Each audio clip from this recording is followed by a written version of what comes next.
Hello जी, मेरा नाम है शरद साहू और आज हम इस वीडियो में पढ़ने वाले हैं हमारा क्लास 10th इकोनॉमिक्स का चैप्टर नंबर 4, जिसका नाम है हमारा ग्लोबलाइजेशन एंड इंडियन इकोनॉमी। और इतना इंपॉर्टेंट चैप्टर है ना हमारे सीबीएसई बोर्ड के लिए, क्योंकि इसमें आपका एक क्वेश्चन आने वाला है 5 मार्क का, एक क्वेश्चन आने वाला है आपका 3 मार्क का एंड एक क्वेश्चन आपका आने वाला है 1 मार्क का। तो टोटल इसकी जो मार्क वेटेज होती है वो होती है हमारी कितने मार्क्स की? 9 मार्क्स की। 9 मार्क्स की हमारी वेटेज है सीबीएसई बोर्ड के लिए।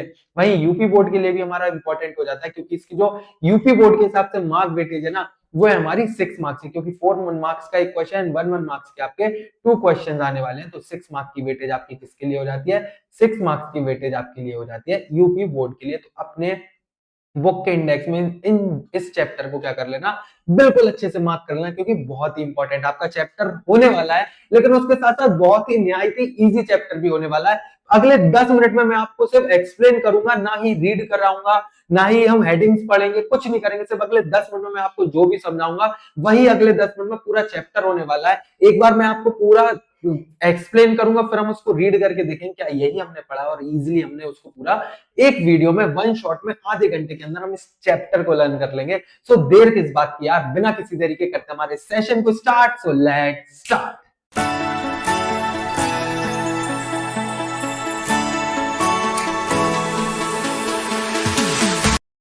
तो ग्लोबलाइजेशन एंड इंडियन इकोनॉमी, सबसे पहले ये तुम लोग समझो कि ग्लोबलाइजेशन का मतलब क्या होता है। यार अगर हम जाए हमारा 1996 की अगर हम बात करें, पास में जब हमें इंडिपेंडेंस मिला था, इंडिपेंडेंस मिलने के कुछ सालों बाद जाके हम कौन से ईयर की बात करें, 1996 में, जब हमारे इंडिया में इकोनॉमिक क्राइसिस हुए थे। हमारे इंडिया में इकोनॉमिक क्राइसिस हुए थे, जहां पे हमारी जो इकोनॉमी थी बहुत ही बुरी तरीके से क्या हो गई थी, डाउन हो गई थी, जैसे कि अभी पाकिस्तान की चल रही है। तो फिर क्या था, क्योंकि रीजन, उसका बहुत बड़ा रीजन ये था कि हमारे यहाँ जब से अंग्रेज अंग्रेज लोग आए थे, उसके बाद उन्होंने हमारे ऊपर राज करना स्टार्ट किया था। तो हमारे इंडिया की जो गवर्नमेंट थी, इंडिया के लोग डर गए थे कि अगर हम बाहर के लोगों को फिर से आने के लिए क्या करेंगे, फिर से अगर बाहर के लोगों को इंडिया में बुलाएंगे तो ऐसा ना हो कि जैसे अंग्रेजों ने हमारे ऊपर राज करना स्टार्ट कर दिया था, वैसे ही बाकी कंट्री के लोग आके हमारे ऊपर इस रूल करना स्टार्ट ना कर दे, है ना। तो इसलिए हमने हमारे पूरे मार्केट्स और बैरियर्स पूरी इकोनॉमी के बंद कर दिए, कंट्री के बंद कर दिए थे, कि बाहर का इंसान आके हमारे यहाँ क्या नहीं कर सकता है, ट्रेड नहीं कर सकता है, मार्केट में कोई भी अपनी ट्रेड वगैरह नहीं कर सकता है। ये हमारा पहले हुआ करता था। फिर क्या हुआ, जब हमारे यहाँ इंडिया में इकोनॉमिक क्राइसिस हुआ, जब हमारे यहाँ पैसों की जरूरत पड़ी, तो हमारी जो गवर्नमेंट थी वो गई कहाँ, वर्ल्ड बैंक के पास। वर्ल्ड बैंक के पास गई और वहां जाके उन्होंने वो लोन लिया, किससे, वर्ल्ड बैंक से। लेकिन वर्ल्ड बैंक ने क्या रखी, कुछ शर्तें रखी। अब वो शर्तें क्या थी, वो शर्तें ये थी कि जब वो वर्ल्ड बैंक जो थी हमें लोन तब देगी, तब हम, जब हम क्या करेंगे, हमारी मार्केट्स के लिए, जो हमारी मार्केट, क्योंकि हमारी जो कंट्री थी ना, वो हमारी सोने की चिड़िया के नाम से जानी जाती थी। क्यों? क्योंकि हमारे यहाँ लैंड बहुत अच्छी थी, हमारे यहाँ एग्रीकल्चर फैसिलिटी बहुत अच्छी थी, हमारे यहाँ रॉ मटेरियल अच्छा मिलता था, हमारे यहाँ की लेबर सस्ती थी। तो इसलिए जो बाहर की जो कंट्रीज थी हमारे यहाँ काम करना चाहती थी, तो उन्होंने एक शर्त रखी कि हम आपको लोन तब देंगे जब आप अपनी मार्केट के जो गेट है वो हम पूरी दुनिया के लिए खोल देंगे, जब आप अलाउ करेंगे बाहर की कंट्रीज को आपके यहाँ बिजनेस करने के लिए, आपके यहाँ प्रोडक्शन करने के लिए, आपके लिए मार्केट में सामान बेचने के लिए। जब बाहर की कंट्रीज को आप लोग अलाउ करोगे तभी हम आपको क्या देंगे, लोन देंगे। ये शर्त रखी गई थी कहां से, वर्ल्ड बैंक के द्वारा। ठीक है। तो जब फर्स्ट टाइम जो ग्लोबलाइजेशन हुआ था वो 1996 में हुआ था। ग्लोबलाइजेशन का मतलब क्या है, ग्लोबलाइजेशन का मतलब है कि हमारे यहाँ का जो सिर्फ इंडिया के अंदर का जो मार्केट है उसको हमने बाहर की कंट्रीज के लिए, बाहर के देशों के लिए, विदेशों के लिए खोल दिया है, गेट्स खोल दिए हैं, कि बाहर के लोग आके हम पे क्या कर सकते हैं, बाहर के लोग आके हमारे यहाँ मार्केट्स में सामान को बेच सकते हैं, अपना सामान बना सकते हैं, और हम बाहर जाके क्या कर सकते हैं, हम भी बाहर जाके दूसरे देशों में अपनी प्रोडक्शन कर सकते हैं, अपना सामान बना सकते हैं। तो ये जो शर्त थी, और उसके बाद ये शर्त को लागू किया गया, ये शर्त को एक्सेप्ट किया गया, और फर्स्ट टाइम हमारे यहाँ जो आया था ग्लोबलाइजेशन 1996 में आया था। एक बात समझ में आ गई। अब ये ग्लोबलाइजेशन होता कैसे है, तो देखो हर कंट्री में मल्टीनेशनल कंपनीज हुआ करती है। मल्टीनेशनल कंपनीज क्या होती है, जो एक कंट्री, जैसे हमारे इंडिया की कंपनी है, मान लो टाटा मोटर्स, क्या है, टाटा है। टाटा क्या करेगी, टाटा जो उसका ब्रांच ऑफिस है, जो, सॉरी, ब्रांच ऑफिस में बोल रहा हूँ, उसका जो हेडक्वार्टर है टाटा का, वो कहाँ है, इंडिया में। कंपनी कहाँ की है, इंडिया की है। अब जो टाटा की कंपनी है वो कहाँ जाके, वो अमेरिका में जाके, वो हमारा नेपाल में जाके, वो हमारा चाइना में जाके, वो हमारा दुबई में जाके, वो हमारा इंग्लैंड में जाके वो हमारा यूएसए मैंने बोल भी दिया है आपको, है ना। तो बाहर की जितनी भी हमारे विदेश है, जितनी भी हमारी कंट्रीज है, वहां जाके क्या कर रहा है, वो ट्रेड कर सकता है। तो वो क्या होता है हमारा, वही हमारा होता है ग्लोबलाइजेशन। हमारे यहाँ की कंट्री बाहर के देशों में जाके क्या कर सकती है, बिजनेस कर सकते हो। बाहर के देशों की जो कंपनियां हैं वो हमारे यहाँ आके क्या कर सकती हैं, वो हमारे यहाँ आके बिजनेस कर सकते हैं। यही क्या होती है, मल्टीनेशनल कंपनीज होती हैं, जो किसी एक देश की होती है, लेकिन बिजनेस उनके एक देश को छोड़ के, एक देश में नहीं, बाकी के जो देश है हमारे वर्ल्ड में, वो सारे दुनिया में, पूरी दुनिया में क्या करती हैं, बिजनेस करते हैं। उनको हम क्या बोलते हैं, मल्टीनेशनल कंपनीज बोलते हैं। ठीक है। अब वो जो मल्टीनेशनल कंपनीज है कैसे बिजनेस करती हैं, हर देश में जाके, जैसे हमारे यहाँ की टाटा मोटर है, टाटा मोटर जाके क्या करेगी, जैसे मान लो हमें बिजनेस स्टैब्लिश करना है चाइना में, तो चाइना में कैसे करेंगे, या तो वहां की जो चाइना के कोई बिजनेसमैन है, उस चाइना के बिजनेसमैन के साथ हम पार्टनरशिप कर लेंगे, पार्टनर बन जाएंगे, ऐसे कर सकते हैं। या तो हम क्या कर सकते हैं, वहां की जो कोई कंपनी है जो पहले से चल रही होगी, तो वहां की कंपनी को हम क्या कर लेंगे, खरीद लेंगे। तो हम इसके थ्रू उनकी जो कंपनी को एक्वायर कर लेंगे, उनकी कंपनी को खरीद लेंगे, तो वहां की कंपनी खरीद के हम बिजनेस कर सकते हैं। या तो हम क्या कर सकते हैं कि जहां पे चाइना में जो भी हम प्रोडक्शन करने वाले हैं, जो भी चीज हम बनाने वाले हैं, ऐसी जगह पे बनाएंगे जहां की लेबर सस्ती हो, जहां पे लैंड सस्ती हो, और जहां पे हमें इजी प्रोसेस में क्या कर सकते हैं, हम प्रोडक्शन कर सकते हैं, हम ये कर सकते हैं, या तो, है ना। तो हम सबसे पहले मल्टीनेशनल कंपनीज जो एक देश में नहीं, बाकी के दुनिया में जितने भी देश हैं, वहां जाके क्या कर सकते हैं, बिजनेस कर सकते हैं। किसके थ्रू, पार्टनरशिप के थ्रू। या तो हम उनको एक्वायर कर ले, या तो हम क्या करें, ऐसी जगह पे हमारी प्रोडक्शन स्टेब्लिश करें, ऐसी जगह पे हम फैक्ट्री लगाएं जहां पे लेबर भी सस्ती हो, जहां पे क्या रॉ मटेरियल भी हमें क्या मिल पाए, सस्ता मिल पाए, और जहां पे मार्केट भी क्या हो उस चीज का अच्छा हो, है ना। फिर क्या हुआ कि देखो, फिर दूसरी शर्त जो हमारे यहाँ जब हम लोन लेने गए थे हमारा 1996 में, वो दूसरी शर्त क्या रखी गई थी कि आपके यहाँ के जो बाहर की कंट्रीज के लिए इतने सारे टैरिफ्स, टैरिफ क्या होता है, एक टैक्स होता है जो बाहर के देश आके हमारे यहाँ क्या करते हैं, अगर बिजनेस करते हैं तो उन्हें टैरिफ देना पड़ता है। जैसे कि अमेरिका ने हमारे ऊपर टैरिफ बढ़ा दिया था कि अगर हम रशिया से क्या करेंगे, क्रूड ऑयल खरीदेंगे, तो हम अमेरिका क्या करेगा, हमारे ऊपर टैरिफ बढ़ा दिया था, 50% कर दिया था, है ना। ये न्यूज तो सबने सुनी होगी, है ना। तो ये क्या था, टैरिफ, टैक्स कोटाज होते हैं, है ना, इंपोर्ट एक्सपोर्ट पे लगते हैं। अभी से आपको ये टैरिफ कोटाज टैक्सेस को याद रखना है कि जो भी हमारी इंडिया के जितने भी टैक्सेस वगैरह इतने हाई थे, उनको कम करना पड़ेगा, तभी जाके क्या है, वो लोग हमें लोन देंगे। तो देखो, टैक्सेस लिबरलाइजेशन होता है, क्या होता है, ग्लोबलाइजेशन का लिबरलाइजेशन होता है। लिबरलाइजेशन का मतलब होता है कि आजादी होनी चाहिए, कि कोई भी आपका बाहर के देश का जो बंदा है वो आपकी कंट्री में आके क्या कर सकता है, अब उसकी जो भी मर्जी होगी वो क्या कर सकता है, बिजनेस कर सकता है, लीगल बिजनेस कर सकता है ना। और इसके साथ साथ जो हमारी ग्लोबलाइजेशन का बिजनेस करने का, अलग अलग देशों में बिजनेस करने का आसान किसने बनाया, आसान बनाया एक तो ट्रांसपोर्टेशन ने, और दूसरा हमारा इंफॉर्मेशन टेक्नोलॉजी, या फिर हम आईटी सेक्टर जिसको बोलते हैं। हमारे जो आईटी सेक्टर है ना, टेक्नोलॉजी है, उसने बहुत ही आसान कर दिया है कि हमारा अलग अलग देशों में बिजनेस करना। कैसे, ट्रांसपोर्टेशन यार, अगर हम मान लो श्रीलंका में हमें सामान भेजना, हमें श्रीलंका में हम बिजनेस कर रहे हैं ना, तो वहां जाने का जरिया दो है, या तो क्या फ्लाइट से, या तो हमारा शिप से। तो हम शिप से इजी जा सकते हैं। शिप ने क्या कर दिया, एनेबल कर दिया हमारा बिजनेस करने का ऑप्शन, कि हम आसान तरीके से श्रीलंका में बिजनेस कर सकते हैं। अगर हमें कोई भी इंडिया से श्रीलंका माल पहुंचाना है, तो हम शिप के थ्रू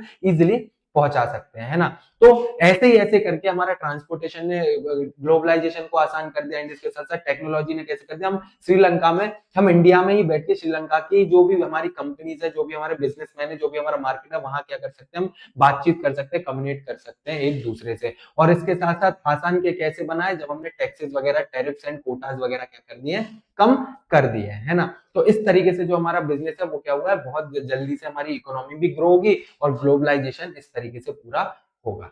और फिर ऐसा भी है कि हमारे, जब हमने ग्लोबलाइजेशन किया, तो ग्लोबलाइजेशन करने के बाद आपको क्या होगा कि पॉजिटिव इंपैक्ट भी हमें पड़े, कुछ हमें नुकसान भी हुआ, कुछ हमें फायदा भी हुआ। नुकसान क्या हुआ कि यार बाहर की जब कंपनीज आएंगी, और हमारे यहाँ के जो बिजनेसमैन है उनके लिए कंपटीशन बढ़ जाएगा, और कंपटीशन बढ़ जाएगा तो हमारे इकोनॉमी के, हमारे लोगों के लिए तो नुकसान है ना। और पॉजिटिव इंपैक्ट क्या है, पॉजिटिव इंपैक्ट ये है कि जब बाहर के लोग आएंगे तो कंपटीशन बढ़ेगा, तो हमारे लोग, हमें भी क्या मिलेंगे, बाहर के अच्छे अच्छे प्रोडक्ट मिलेंगे। हमारे यहाँ के अगर चीप प्रोडक्ट है, बेकार प्रोडक्ट है, तो बाहर से जो प्रोडक्ट आएंगे वो हमें अच्छे भी मिलेंगे। अच्छे मिलने के साथ साथ हमारे यहाँ जब कंपटीशन बढ़ेगा, तो हमारे यहाँ के जो बिजनेसमैन है वो भी अच्छा काम करेंगे, वो भी सीखेंगे, और वो भी क्या करेंगे, अच्छा प्रोडक्शन करेंगे। और पॉजिटिव इंपैक्ट क्या है वो आगे चल के वीडियो में समझेंगे। बस जो अभी मैंने आपको 10 से 12 मिनट में जो भी मैंने आपको समझाया, यही आपका पूरा चैप्टर है, सिंपल सा आपका चैप्टर है। एक बार हम क्या करेंगे, इसको पूरा चैप्टर को रीड करेंगे, और मेरे रीड करने के बाद अपनी बुक से चेक करना कि मैंने कोई भी चीज आपकी छोड़ी है। अगर छोड़ी तो कमेंट में प्लीज बता देना कि हमने ये चीज नहीं पढ़ी, क्योंकि मुझे नहीं लगता है मैंने कोई भी चीज,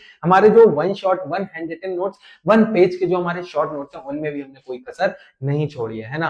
तो वो नोट्स तो आप ले ही लेना, और उसके साथ साथ एक बार हम पूरा रीड करेंगे और फिर देखना कि हमने कोई भी चीज छोड़ी या नहीं छोड़ी, और उसके साथ साथ हमने पूरा लर्न भी अभी कर लिया है ना। आई होप समझ में आपको अच्छे से आ गया होगा। एक बार हम रीड करेंगे पूरा हमारे चैप्टर में दिया क्या हुआ है ना। तो सबसे पहला ग्लोबलाइजेशन का मैंने आपको मतलब समझा दिया कि जब हम अपनी इकोनॉमी की बाउंड्रीज खोल देते हैं बाहर के लोगों को हमारे यहाँ बिजनेस करने के लिए, और हम जाके बाहर की कंट्रीज में बिजनेस कर सके, है ना। इंडियन इकोनॉमी मैंने हर बार बताया आपको, first chapter second chapter sector भी पढ़ा था तब भी बताया था, और उसके बाद हमने डेवलपमेंट पढ़ा था तब भी बताया था, अभी भी मैं बताता हूं। इकोनॉमी एक सिस्टम होता है कि हमारे इंडिया में लोग बाग किस तरीके से पैसा कमाते हैं, कहां से पैसा कमाते हैं और कहां पैसा लोग बाग खर्च करते हैं, उसको हम क्या बोलते हैं, इकोनॉमी बोलते हैं, या हमारे हिंदुस्तान की हम इकोनॉमी बोलते हैं। समझ आया ना। हाँ, अब ग्लोबलाइजेशन कैसे होता है। हाँ, अलग अलग कंट्रीज में, जैसे मैंने ग्लोबलाइजेशन का आपको मतलब बताया, तो प्रोडक्शन है अलग अलग कंट्रीज में कैसे होता है। तो सबसे पहला मैंने आपको आपको अभी ही बताया था क्या, मल्टीनेशनल कंपनीज जिसको हम बोलते हैं एमएनसीज। एमएनसीज क्या होती है, मल्टीनेशनल कंपनी। नेशनल मतलब एक देश, और मल्टी मतलब बहुत सारे देश। तो जब ऐसी कंपनी जो बहुत सारे देशों में क्या करती है, बिजनेस करती है, उसको हम क्या बोलते हैं, मल्टीनेशनल कंपनीज बोलते हैं। और एक चीज ध्यान रखना, कॉर्पोरेशन को ही हम क्या बोलते हैं, कंपनी बोलते हैं। ये चीज को भी आप ध्यान रखना, क्वेश्चन आ सकता है। Companies owing or controlling production in more than one country driving global production, मतलब ऐसी कंपनी जो एक से ज्यादा कंट्री में क्या करती है, बिजनेस करती है, प्रोडक्शन करती है, उसका कंट्रोल एक से ज्यादा कंट्रीज में, उसको हम क्या बोलते हैं, मल्टीनेशनल कंपनी। सिंपल, मैंने जैसे बताया टाटा मोटर्स इंडिया की है, अब ये जाके कहा, श्रीलंका में, नेपाल में, चाइना में, हमारा ब्रिटेन में, हमारा अमेरिका में, ये अलग अलग कंट्रीज में इनका क्या है, ओनरशिप है, इनके बिजनेसेस चल रहे हैं। तो ये वाली कंपनी जो हुई, ये क्या हुई, एमएनसी हुई। ये वाली कंपनी क्या हुई, मल्टीनेशनल कंपनी हुई, है ना। ये कंपनी का क्या है, हेडक्वार्टर क्या है, सेंट्रल हेडक्वार्टर जो इसका है वो कहाँ है, इंडिया में है, लेकिन in one country, and operation इसके कहाँ चल रहे हैं, अलग अलग कंट्रीज में चल रहे हैं। जैसे ऑपरेशंस क्या होते हैं, फैक्ट्रीज चल रही हैं या फिर ऑफिसेस चल रहे हैं। एग्जांपल क्या, हमारे मल्टीनेशनल कंपनीज के एप्पल हुआ, कोको कोला हुई, सब नाम सुने होंगे आपने, सैमसंग हुआ, इन्फोसिस हुआ। इन्फोसिस आपने नहीं सुना होगा। इन्फोसिस एक कंपनी है जो हमारे यहाँ क्या बनाती है, जो बाहर की कंपनी जो सॉफ्टवेयर बनाती है ना। और टाटा हुआ, टाटा के साथ स्टारबक्स, टाटा ने कोलैब करके रखा है स्टारबक्स के साथ, है हमारा टाटा मोटर्स हुआ। ये हमारा शॉर्ट नोट में हमने मल्टीनेशनल कंपनीज बहुत ही अच्छे से समझ जाए। सबसे पहले हम क्या पढ़ रहे हैं, हम पढ़ रहे हैं कि ऐसे किस तरीके से है जो हमारे यहाँ प्रोडक्शन होता है अलग अलग कंट्रीज में, अलग अलग कंट्री में किस तरीके से प्रोडक्शन होता है। तो सबसे पहला मल्टीनेशनल कंपनी के थ्रू, और दूसरा हमारा क्या करते हैं हम, जो interlinking production across the country, जो हमारा अलग अलग कंट्रीज में प्रोडक्शन होता है उसको हम साथ में जोड़ के चलते हैं। कैसे जोड़ के चलते हैं, मैंने अभी जैसे बताया था, पार्टनरशिप करते हैं हम, जॉइंट वेंचर पार्टनरशिप करते हैं। वहां का जो बिजनेसमैन है, अपने हमारे यहाँ का जो बिजनेसमैन है, उनके साथ हमने पार्टनरशिप कर ली कि हम क्या बनाएंगे, ये प्रोडक्ट आपके देश में बनाएंगे। तो ये क्या होती है, पार्टनरशिप होती है। MNC set up production with local companies etcetera using local suppliers. MNC contract local producer for supply. Local साहब, वहां के जो लोग बाग है उनके साथ हमने ट्रेड कर लिया, हमने सॉरी डील कर ली कि आप लोगों को क्या करना है, हम ये प्रोडक्शन करते हैं तो आपके पास हम सामान भेजेंगे, तो आपको यहाँ यहाँ क्या करना है, इसको सप्लाई करना है। एक्वायरिंग लोकल कंपनीज का होता है, हमने वहां की जो कंपनी थी उनको खरीद लिया, उनको एक्वायर कर लिया, उसको हम क्या बोलते हैं, सब पढ़ा है ना अभी, मैंने आपको सब समझाया है। Setting up of production centres क्या होता है, they establish factories close to markets of where resources labours and raw material are cheap etcetera. मतलब हम क्या करते हैं, ऐसी जगह पे प्रोडक्शन को सेटअप करते हैं जहां पे क्या हो, जहां लेबर भी सस्ती हो, जहां पे मार्केट भी हमें सस्ता मिले, और इसके साथ साथ हमारा लेबर के साथ साथ रॉ मटेरियल भी सस्ता मिले। तो ये क्या है, हमारा अच्छे से हम प्रोडक्शन अलग अलग देश में कैसे कर सकते हैं उसकी बात की गई है। तो आपका जो प्रोडक्शन है अलग अलग कंट्री, जो अलग अलग कंट्रीज में, पूरी कंट्री में एक दूसरी कंट्री में प्रोडक्शन कैसे करते हैं, तो उसमें आपको दो हेडिंग से याद करना है, एक मल्टीनेशनल कंपनी, एंड दूसरा आपका हेडिंग क्या है, इंटरलिंकिंग प्रोडक्शन अक्रॉस कंट्री। समझ आए ना। तो इस चीज को अच्छे से बिल्कुल ध्यान रखना। फिर आपकी अगली हेडिंग क्या है, foreign trade and integration of market. Foreign trade और इंटीग्रेशन ऑफ मार्केट का मतलब कि जो बाहर की देश के जो मार्केट है उनको हम कैसे जोड़ते हैं। तो देखो क्या लगा, trade between different countries also called international and external trade. मतलब इंटरनेशनल ट्रेड क्या होती है, हमने इंडिया में बैठ के सामान कहाँ भेजा, चाइना में भेजा। इंडिया में बैठ के हमने सामान कहाँ भेजा, श्रीलंका में भेजा। इंडिया में बैठ के हमने सामान कहाँ भेजा, दुबई में भेजा। इंडिया में बैठ के हमने सामान कहाँ, रशिया में बेचा। इंडिया में बैठ के हमने इजराइल में बेचा। तो यही क्या होता है, हमारे इंटरनेशनल ट्रेड बोली जाती है। क्या बोली जाती है? International trade. के एक देश के बाद जब हम सामान खरीदते हैं बेचते हैं उसको हम क्या बोलते हैं? इंटरनेशनल ट्रेड बोलते हैं, या फिर हमारी एक्सटर्नल ट्रेड बोलते हैं। समझ आया? Foreign trade connects markets making them one global market place where products from one country are available in another country. हमारे इंडिया के प्रोडक्ट अलग अलग देशों में अवेलेबल है, यही क्या होती है? हमारे international trade. International trade external trade बोला जाता है, जो हमारे अलग अलग बाहर के देशों के जो मार्केट है उनको कनेक्ट करके चलता है। आई होप पूरा समझ में आ गया। मैंने आपको एक बेस क्लियर कर दिया 10 से 12 मिनट में, और ये पूरा चैप्टर इतना सा ही है, बस हम रीड करके समझ लो, और जो जो हमने पढ़ा था वही इधर बोला। और ग्लोबलाइजेशन, यार ग्लोबलाइजेशन तो मैंने जस्ट अभी आपको स्टार्टिंग में ही पढ़ाया था, ग्लोबलाइजेशन का मतलब क्या था, लेकिन रीड करना है। The rapid integration and interconnection of countries economies through increased international trade, foreign investment, especially by MNCs, and the free flow of goods, service, capital, technology, and people across borders, aiming to creating a single world economy। मतलब हमारे यहाँ जो भी सामान, एक country में जो भी सामान वगैरह होता है, जो भी सामान वगैरह गुड्स वगैरह बनते हैं, जो भी सर्विसेज दी जाती है, कोई भी टेक्नोलॉजी हमारे कंट्री में आई है, वो टेक्नोलॉजी को हम शेयर कर रहे हैं, वो गुड्स को हम शेयर कर रहे हैं हमारे पूरे वर्ल्ड के मार्केट में, पूरे वर्ल्ड के मार्केट में हम उसको शेयर कर रहे हैं। तो हमारी क्या, हम बनाना चाहते हैं एक क्या, सिंगल वर्ल्ड इकोनॉमी। मतलब अलग अलग देश की जो इकोनॉमी वो सारी साथ में आके क्या कर रही है, बिजनेस कर रही है, उसको हम क्या बोलते हैं? सिंगल वर्ल्ड इकोनॉमी बोलते हैं। ग्लोबलाइजेशन मैंने क्या समझा था कि हमारी कंट्रीज को, अलग अलग कंट्रीज के मार्केट्स को साथ में ला रहे हैं, गेट खोल दिया हमने कि हम क्या कर रहे हैं, पूरे हमारे जो मार्केट है हम शेयर कर रहे हैं हमारी बाहर के देशों के साथ। समझ आया ग्लोबलाइजेशन का मतलब? तो स्टार्टिंग में ये हमें समझ आ गया था, है ना, क्योंकि स्टार्टिंग में ही हमने अच्छे से पढ़ लिया था। फिर क्या हमारा factor that have enabled globalisation, किन फैक्टर्स की वजह से हमारा ग्लोबलाइजेशन अच्छा होता है? वो हमारा टेक्नोलॉजी अच्छा हुआ है। सबसे पहले हमारा ट्रांसपोर्टेशन। ट्रांसपोर्टेशन जैसा कि मैंने आपको क्या बताया, ट्रांसपोर्टेशन क्या है, फास्टर हो गया है, चीपर हो, फास्टर कैसे हो, शिप्स आ गई हैं यार, फ्लाइट्स आ गई हैं, है ना, फास्टर हो गया, चीपर ट्रांसपोर्ट हो गया। कैसे? लाइक कंटेनर, शिप्स में कंटेनर जाने लगे हैं। Drastically cut cost and time for moving goods global. पहले बहुत खर्चा लगता था एक देश से दूसरे देश में सामान पहुंचाने में, लेकिन इतनी बड़ी बड़ी शिप्स आ गई, इतनी बड़ी बड़ी टेक्नोलॉजीज आ गई, इतनी बड़े बड़े कंटेनर्स आ गए कि हम इजिली क्या कर सकते हैं, ट्रांसपोर्ट कर सकते हैं हमारे यहाँ का सामान दूसरे देश में, और कम खर्चे में, है ना। फिर हमारा इंफॉर्मेशन एंड कम्युनिकेशन टेक्नोलॉजी, ये भी टेक्नोलॉजी भी बहुत आ गई है। हम इंटरनेट के थ्रू, मोबाइल फोन्स के थ्रू, डिजिटल प्लेटफॉर्म के थ्रू, डिजिटल प्लेटफॉर्म मतलब इंस्टाग्राम वगैरह आपका हुआ, ठीक है, ट्विटर वगैरह हुआ, व्हाट्सएप वगैरह, ये डिजिटल प्लेटफॉर्म होते हैं। Allow instant communication and information sharing, connection, business and consumer world wide. हम वर्ल्ड में कहीं भी क्या कर सकते हैं, हमारे कम्युनिकेट कर सकते हैं घर बैठे हुए किसी भी देश के साथ, है ना। और उसके साथ साथ liberalisation of foreign trade and foreign investment policies. Policy मतलब होता है क्या, पॉलिसीज मतलब होता है हमारे रूल्स। पॉलिसी मतलब क्या था, रूल्स। पॉलिसी मतलब होता है कानून, जिसको हम बोलते हैं, ना। तो जो हमारी गवर्नमेंट है, गवर्नमेंट लिबरलाइजेशन लेके आ गई, मतलब लिबर्टी। लिबर्टी मतलब क्या होता है, आजादी। गवर्नमेंट क्या लेके आई, गवर्नमेंट लेके आई आजादी, कि आप कोई भी बिजनेस कर सकते हो, बट वो बिजनेस क्या होना चाहिए, लीगल होना चाहिए, ठीक है। किस तरीके से पॉलिसीज लेके आई, किस तरीके से लिबरलाइज किया, गवर्नमेंट रिमूविंग बैरियर। गवर्नमेंट ने क्या किया, सारी रुकावटें, सारे बैरियर हटा दिए, जैसे कि टैक्सेस हटा दिए, ये बताया था, टैक्सेस हटा दिए, कोटाज हटा दिए to foreign trade and investment. This made it easier for companies to set up globally and for consumer to access a wider variety of foreign goods, increasing competition। Competition जब बढ़ जाएगा तो आपके क्या है, आपके पास जब मार्केट बाहर के लोग आएंगे, बाहर के लोग आके आपके यहाँ बिजनेस करेंगे, तो आपके लिए बहुत सारी मार्केट में वेराइटीज आ जाती है। आप क्या कर सकते हो, बहुत सारी वेराइटीज में से अपना प्रोडक्ट को क्या कर सकते हो, चूज कर सकते हो। अब मान लो पिज्जा, अगर हम डोमिनोज की बात करें, अगर हमारे इंडिया की कोई पिज्जा की कंपनी और डोमिनोज है, तो आप किसको चूज करोगे, डोमिनोज को चूज करो। क्यों? क्योंकि ये ग्लोबलाइजेशन की वजह से बाहर की जो कंट्रीज है उनका जो प्रोडक्ट है वो अच्छा है,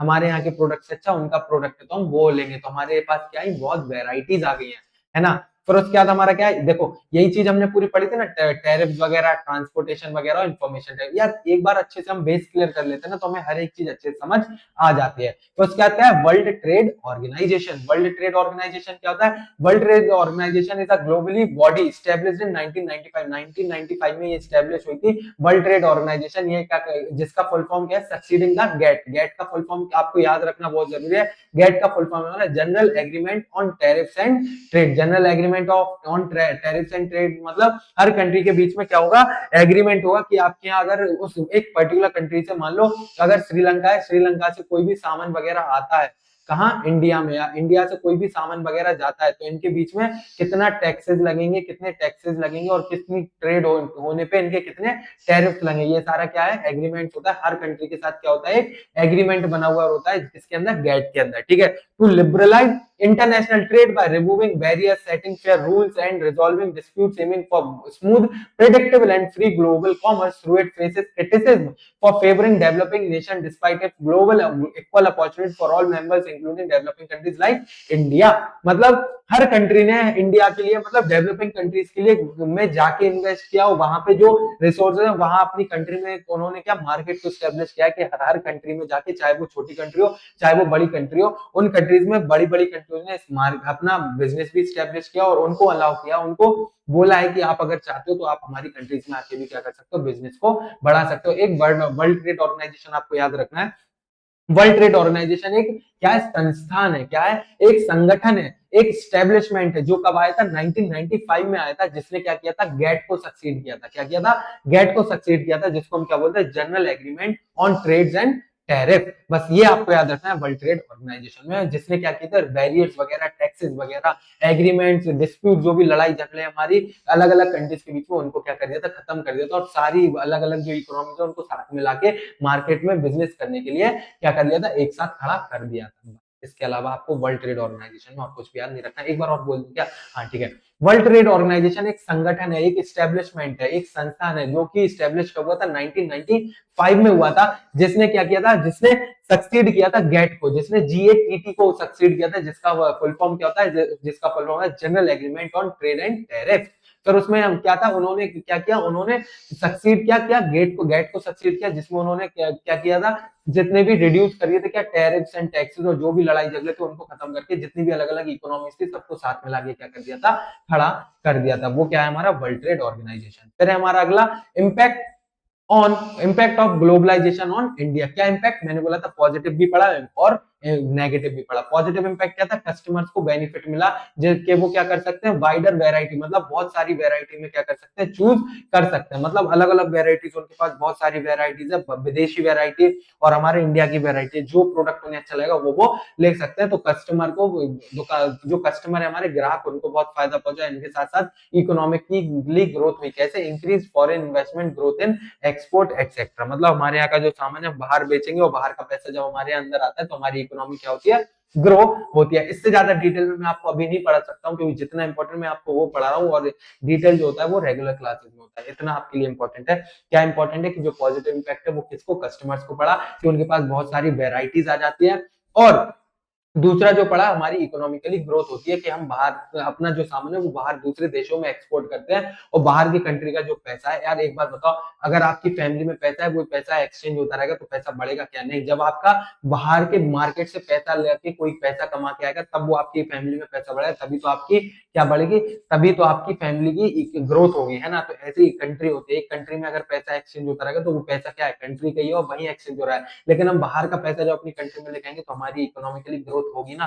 तो बस यही क्या होती है, हमारी इकोनॉमिक ग्रोथ होती है। नेगेटिव इंपैक्ट क्या पड़ता है, जॉब इनसिक्योरिटी। जॉब इनसिक्योरिटी क्या होता है, कि जब यार बाहर के लोग आके हमारे यहाँ काम करेंगे तो हमारे यहाँ के जो लोग हैं जिनके पास काम नहीं है वो कहाँ जाएंगे, है ना। तो जॉब का खतरा होता है। और दूसरा हमारा क्या है, इनइक्वालिटी। इनइक्वालिटी मतलब benefits were not equally shared, widening the gap between rich and poor. मतलब यार जो अमीर होंगे, जो बाहर की देश का है, वो तो डेवलप्ड है, वो तो उनके पास टेक्नोलॉजी भी होगी, और हमारे यहाँ के जो लोग हैं उनके पास टेक्नोलॉजी नहीं होगी, वो गरीब भी होंगे, है ना। तो उनके बीच में कंपटीशन इक्वल नहीं है, बराबरी के लोग नहीं हुए ना वो। उनके पास तो टेक्नोलॉजी है, तो वो क्या कर सकते हैं, तो वो इजीली क्या करेंगे, जीत जाएंगे, है ना। इनइक्वालिटी बराबरी का हिस्सा नहीं है। और जॉब इनसिक्योरिटी तो मैंने आपको अच्छे से बता ही दिया है। फिर क्या है हमारा, फिर हमारा the struggle for a fair globalisation. Struggle for a fair globalisation का मतलब क्या है, मतलब ग्लोबलाइजेशन से हमें स्ट्रगल भी हुआ है। कैसा हुआ है, globalisation create both both opportunities and challenges. Opportunities मतलब होता है हमारे लिए बहुत सारे फायदा फायदा पहुंचा है, हमारे लिए बहुत सारी, हम बोल सकते हैं अपॉर्चुनिटी, मतलब हमारे लिए बहुत सारा, हिंदी में अपॉर्चुनिटी को हम क्या बोलेंगे, अपॉर्चुनिटी को हम बोलेंगे हिंदी में कि हमारे लिए उन्होंने बहुत से हाँ, जो भी हो यार, अपॉर्चुनिटी आप गूगल पे सर्च कर लें, अपॉर्चुनिटी का मुझे हिंदी में वर्ड नहीं आ रहा है। Opportunity and challenges leading to demand for equitable benefits with government and organisation pushing for policies that support small producer, protect worker right and ensure fair international trade rules through bodies like the World Trade Organization. मतलब ये बोल रहे हैं कि जो inequality में जैसे हमने पढ़ा कि जो ऑर्गेनाइजेशन है उनके लिए बहुत सारे रूल्स सिर्फ हमारे लिए नहीं रहेंगे, जो रूल्स रहेंगे वो हमारे फॉरेन कंट्री से जो हमारे बिजनेसमैन आए उनके लिए भी रहेंगे। लेकिन ये क्या करते हैं ग्लोबलाइजेशन में, जो वर्कर्स वगैरह है उनके उनको प्रोटेक्ट करने के लिए बहुत सारे रूल्स एंड रेगुलेशंस पॉलिसीज वगैरह बनाते हैं, और ये इंश्योर करते हैं कि जो प्राइस वगैरह है वो ज्यादा क्या ना हो, ज्यादा महंगा भी ना हो, ज्यादा सस्ता भी ना हो। और इनइक्वालिटी रहती है किसके बीच में, बाहर के जो लोग आए उनके बीच में, क्योंकि उनके पास टेक्नोलॉजीज वगैरह क्या रहती है, बहुत सारी रहती है, और बहुत सारे रूल्स एंड रेगुलेशंस भी होते हैं जिसकी वजह से एक्सप्लॉयटेशन किसी भी पुअर पीपल का ना हो। तो इसका क्या हमारा sum of the steps taken by the step that a government takes are, वो क्या है हमारे कुछ स्टेप्स लिए गए हैं गवर्नमेंट के द्वारा, वो क्या है, it can support small producer to improve their performance if necessary the government can use अच्छा सॉरी मैं रीड कर रहा हूँ, एक सेकंड, आपको ये पॉइंट्स एक्सप्लेन, सॉरी है ना, क्या लिखा हुआ है, it can support small producer to improve their performance. अभी आप देख जैसे मैंने की बोला इनइक्वालिटी में मैंने आपको एक्सप्लेन किया था, वही आपका इस स्ट्रगल में भी दिया हुआ है कि यार इनइक्वालिटी जो बाहर से कंट्री है वो तो डेवलप कंट्री के है ना, तो उनके पास टेक्नोलॉजीज होगी, हमारे यहाँ नहीं होगी, तो गवर्नमेंट क्या करते हैं, सपोर्ट प्रोवाइड करते हैं किसको, जो स्मॉल प्रोड्यूसर्स होते हैं हमारे यहाँ के, टू इंप्रूव देयर परफॉर्मेंस, जिससे वो अपनी परफॉर्मेंस को क्या कर सके, इंप्रूव कर सके। इफ नेसेसरी, अगर जरूरत पड़ती है तो गवर्नमेंट क्या करती है, can use trade and investment barriers, government क्या कर सकती है, गवर्नमेंट कुछ रूल्स एंड रेगुलेशंस बना सकते, कुछ बैरियर्स लगा सकते हैं किनके ऊपर, जो हमारे यहाँ बाहर से कंपनीज आ रहे हैं उनको कुछ बैरियर्स जो जिन्हें ज्यादा परेशानी ना हो। और it can negotiate at the World Trade Organization for fair rules, अगर उन्हें लगता है, अगर हमारे यहाँ की गवर्नमेंट को लगता है कि ये रूल्स सही नहीं है, ये हमारे यहाँ के लोगों को हार्म कर रहे हैं, तो वो वर्ल्ड ट्रेड ऑर्गेनाइजेशन को एप्लीकेशन दे सकती है कि यार हमारे लिए सही रूल्स बनाओ, वर्ल्ड ट्रेड ऑर्गेनाइजेशन को बोल सकते हैं कि हमारे लिए सही रूल बनाओ, हमारे यहाँ ये रूल्स क्या नहीं कर रहे, काम नहीं कर रहे और एक्सप्लॉइट कर रहे हैं हमारे यहाँ के लोगों को, हमारे यहाँ के लोगों के साथ क्या हो रहा है, ना इंसाफी हो रही है। तो स्ट्रगल के साथ साथ हमारे यहाँ अपॉर्चुनिटीज तो आते हैं, लेकिन उनके साथ साथ चैलेंजेस भी आते हैं, जिसको हम क्या बोलते हैं, पॉजिटिव एंड नेगेटिव इम्पैक्ट भी बोलते हैं। तो हमने पूरा चैप्टर हमारे आधे घंटे में रिवाइज कर लिया, और हमने पढ़ा ही क्या, हम एक बार हम पूरा इसको समराइज करके अगर देखें तो हमने सबसे पहले क्या पढ़ा, सबसे पहले हमने पढ़ा हमारा कि जो प्रोडक्शन है अक्रॉस कंट्री किस तरीके से होता है। तो हमने मल्टीनेशनल कंपनी जिसको हम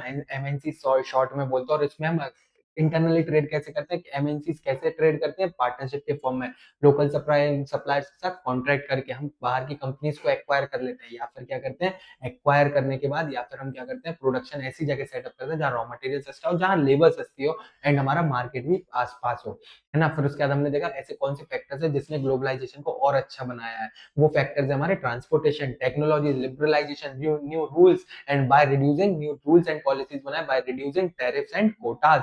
उसमें फिर हमने देखा क्या, फिर हमने ये देखा कि वर्ल्ड ट्रेड ऑर्गेनाइजेशन क्या होता है। वर्ल्ड ट्रेड ऑर्गेनाइजेशन हमारा एक एस्टेब्लिशमेंट है, एक संस्थान है जो क्या करता है, जो हमारा सक्सीड किया है जिसको, जीएटीटी को, मतलब general Agreement on trade and tariffs. फिर उसके बाद हमने देखा कि जो रिड्यूस किया है, जी सक्सीड किया है जीएटीटी को किस तरीके से किया, बाय रिड्यूसिंग बैरियर्स को रिड्यूस किया है, बैरियर्स के साथ साथ हमारा डिस्प्यूट्स को रिड्यूस किया है, टैक्सेस को रिड्यूस किया है, डिस्प्यूट से लड़ाई झगड़ा खत्म करके अलग अलग देश की इकोनॉमी जो है उनको साथ में लेके आए और एक इकोनॉमी बनाया है। तो उसके बाद हमने ये देखा कि इनका जो ग्लोबलाइजेशन है, ग्लोबलाइजेशन का इम्पैक्ट पॉजिटिव भी पड़ा और नेगेटिव भी पड़ा है ना। और इसके साथ साथ पॉजिटिव कैसे पड़ा है, पॉजिटिव हमारे कस्टमर्स को फायदा पहुंचा, हमारी इकोनॉमी की ग्रोथ हुई है। नेगेटिव कैसे पड़ा है, इनइक्वालिटी आई है, इनइक्वालिटी के साथ साथ ये आया हमारा, इनइक्वालिटी के साथ साथ हमारा क्या आया है, जॉब इनसिक्योरिटी आया है। तो इसके बाद हमने ये देखा कि हमारे साथ साथ अपॉर्चुनिटी तो आई है, लेकिन उनके साथ साथ स्ट्रगल भी है। जो गवर्नमेंट है बहुत सारे इनिशिएटिव भी करता है, वो क्या करता है, वर्ल्ड ट्रेड ऑर्गेनाइजेशन को अगर रूल सही नहीं है तो फेयर रूल्स के लिए क्या करता है, एप्लीकेशन भी प्रोवाइड